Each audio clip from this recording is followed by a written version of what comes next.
I'm Gauri Wagener. I studied art history with my bachelor's from the Rijksuniversiteit van Leiden. To be able to do this, I had to do my colloquium doctum because I was only SSC pass at the time. Before this, of course, I also needed to learn Dutch, which I did from the University of Amsterdam. In the Netherlands, you have to learn Dutch for certain studies to a certain level, depending on the study you want to follow. Learning Dutch at the University of Amsterdam is very interesting. Dutch is not an easy, difficult language to learn as it is, especially because from the Indian languages we already have all the sounds that are required. So I think if you pay a little attention, you can learn it pretty fast. I chose to go to the University of Leiden, which is one of the oldest universities of Europe. I wouldn't say just of the Netherlands, but of Europe. It's also where the royal family goes to study.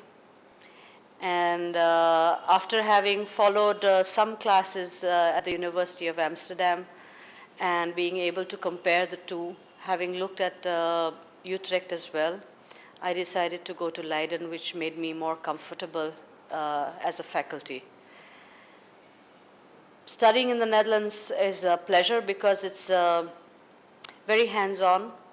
You learn all the tricks. The idea of the education system is that it prepares you for whatever task you have on hand later. It's not particularly that if you study art history, that you can only work in a museum after that.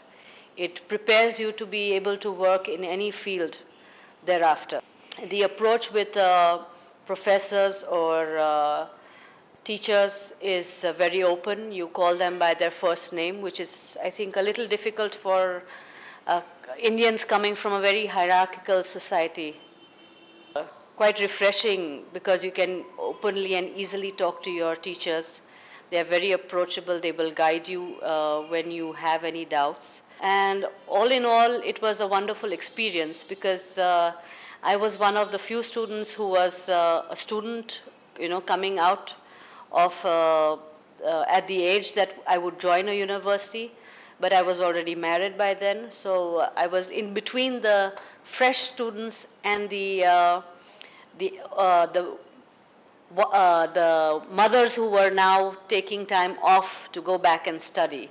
It's very popular in the Netherlands that when you retire, that you can pick up your studies again, and not just sit at home and worry that I'm now retired and I don't have any use to society.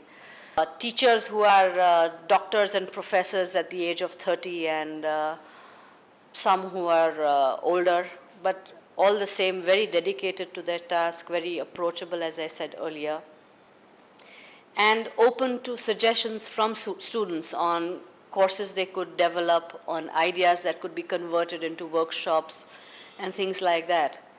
I was lucky enough even to be appointed as a student assistant and got to teach my classmates, students coming in after me, which was also a great experience. I never imagined that I would be able to do that. Though the course was 4 years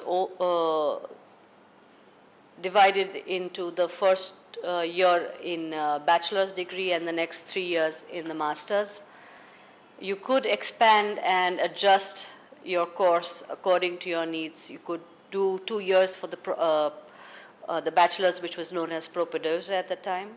The interesting part, of course, is when you, in the period that I studied, the degree that I got and the title that you got was DRS, Dr. Anders, which in India is quite confusing because people think that I have a multiple doctorate, which is fine with me. But I would advise anybody, for whatever study it would be, to look at the Netherlands and not only concentrate on the more popular destinations of UK, US, or Australia. The quality is standard. You can go to Utrecht, you can go to Groningen, you can go to Delft, Rotterdam.